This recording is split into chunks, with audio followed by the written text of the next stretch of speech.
Allahu Allahu Allahu Allah Allahu Allahu Allahu Allah Allahu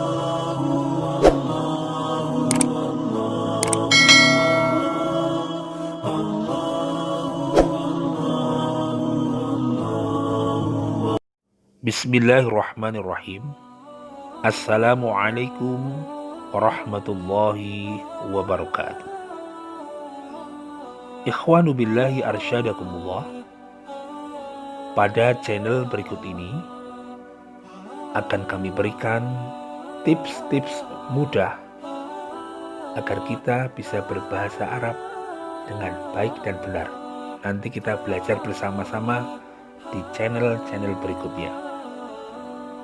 Yang pertama, yaitu keutamaan bahasa Arab. Kenapa kita harus belajar bahasa Arab? Allah Subhanahu wa Ta'ala berfirman dalam surat Yusuf ayat 2. Inna anzalnahu Qur'anan Arabiyya la'allakum taqilun. Sesungguhnya kami menurunkannya berupa Al-Quran dengan berbahasa Arab agar kamu memahaminya. Kemudian di dalam kitab Iqtida' Shiratil Mustaqim, Ibnu Taimiyah mengatakan, sesungguhnya ketika Allah menurunkan Al-Quran dan menjadikan Rasulnya sebagai penyampai risalah, serta menjadikan generasi awal agama ini berkomunikasi dengan bahasa Arab, maka tidak ada jalan lain dalam memahami dan mengetahui ajaran Islam kecuali dengan bahasa Arab. Oleh karena itu, memahami bahasa Arab merupakan bagian dari agama. Keterbiasaan berkomunikasi dengan bahasa Arab mempermudah kaum muslimin memahami agama Allah dan menegakkan syiar-syiar agama ini, serta memudahkan dalam mencontoh generasi awal dari kaum muhajirin dan ansor dalam keseluruhan perkara mereka. Inilah, jadi bahasa Arab ini penting buat kita, untuk kita mengetahui tentang agama, untuk mengetahui tentang kandungan Al-Quran dan As-Sunnah. Kemudian, pengaruh bahasa Arab dalam kehidupan. Masih dalam kitab yang sama, Ibnu Taimiyah berkata, merupakan metode yang baik adalah membiasakan berkomunikasi dengan bahasa Arab hingga anak kecil sekalipun dilatih berbahasa Arab di rumah dan di kantor, di sekolah, dan di semua tempat. Hingga nampaklah syiar Islam dan kaum muslimin ini muncul lagi. Kita rebut kejayaan Islam dengan diawali dengan adat kita membiasakan berbahasa Arab. Hal ini mempermudah kaum muslimin untuk memahami Al-Quran dan As-Sunnah serta perkataan para salafus sholih.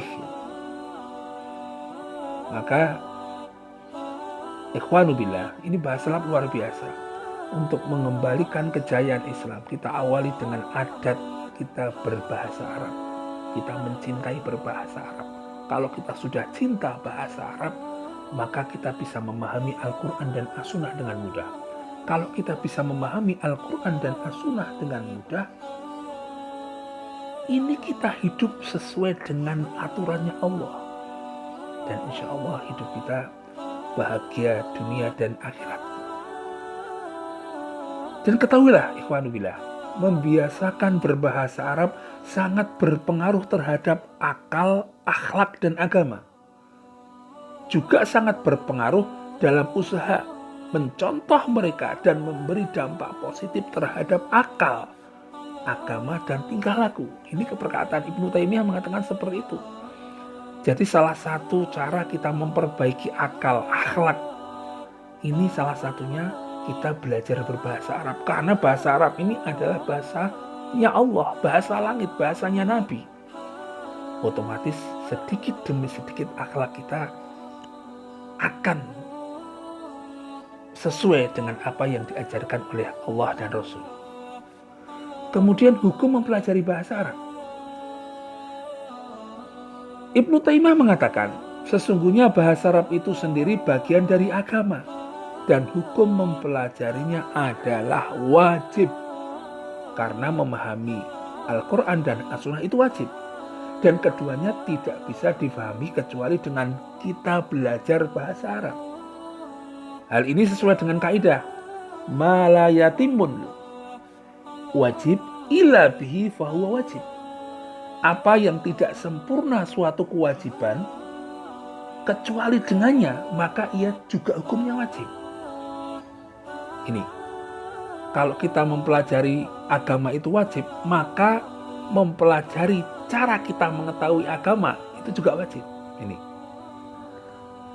Maka ikhwanu billah, namun di sana ada bagian dari bahasa Arab yang wajib ain dan ada juga yang wajib kifayah. Nanti kita bahas di channel berikutnya. Maka bagaimana agar kita mudah, senang dan akhirnya bisa berbahasa Arab? Ini sedikit tips-tips akan kami uraikan di channel berikut ini.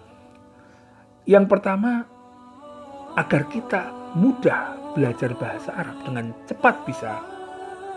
Yang pertama, niatkan ibadah. Bahwa bahasa Arab ini, kita belajar bahasa Arab ini berpahala. Maka ada semangat. Yang kedua, jauhi hal-hal yang dilarang oleh Allah. Kalau kita proses belajar bahasa Arab, maka tinggalkanlah maksiat, tinggalkanlah sesuatu yang tidak berguna, tinggalkanlah sesuatu yang dilarang oleh Allah, dan tingkatkan taat kita kepada Allah. Ini salah satu cara kita mempermudah bahasa Arab. Kemudian yang ketiga, ciptakan hati yang senang. Senang dulu. Karena kalau hati tidak senang, mempelajari apapun sulit. Kemudian yang keempat, jangan takut salah. Jangan takut salah. Kemudian yang kelima, tiap hari menambahkan kosakata. Tiap hari kita tambah kosakata. Minimal 5 benda di sekitar kita dulu. Kemudian tiap minggu kita ulang kosakata yang seminggu itu kita hafal. Kalau dalam bahasa ilmu tahfidz itu kita murojaah. Per minggu kita rekap apa yang telah kita hafal, kita ulang-ulang lagi. Kemudian yang ketujuh, seringlah mengikuti grup atau channel-channel yang berbahasa Arab untuk pemula. Di sana banyak kita lihat di media sosial, kemudian di grup WhatsApp dan sebagainya. Kita ikuti. Kemudian yang ke-8, ada maroji, tempat bertanya orang yang ahlinya. Walaupun kita itu belajar mandiri, tetapi kita harus mempunyai acuan orang yang bisa kita tanyai. Banyak di sekitar kita. Insya Allah kalau kita bertanya kepada orang yang ahlinya ketika kita belajar mandiri bahasa Arab ini, ketika kita kesulitan menemukan kata maupun kaidah yang sulit kita pahami, ini akan terselesaikan. Kemudian yang ke-9, persiapanlah kamus-kamus ringan atau kamus-kamus yang mudah. Kita bisa beli di toko-toko atau mungkin kita bisa lihat kamus secara digital di internet, di sana banyak. Kemudian yang terakhir, sediakan waktu khusus dan kita paksakan. Misalnya ba'da subuh ya, kita mempunyai waktu 5 menit untuk menghafal benda di sekitar kita. Harus kita paksakan. Kalau tidak kita paksakan, kita sulit untuk belajar bahasa Arab. Inilah tips sederhana kita bisa belajar bahasa Arab mandiri, dan insya Allah di channel-channel berikutnya kita akan belajar bahasa Arab bersama-sama dari awal sampai nanti kita belajar bahasa Arab tingkat lanjutan. Wallahu muwaffiq ila aqwamit thoriq. Wassalamualaikum warahmatullahi wabarakatuh.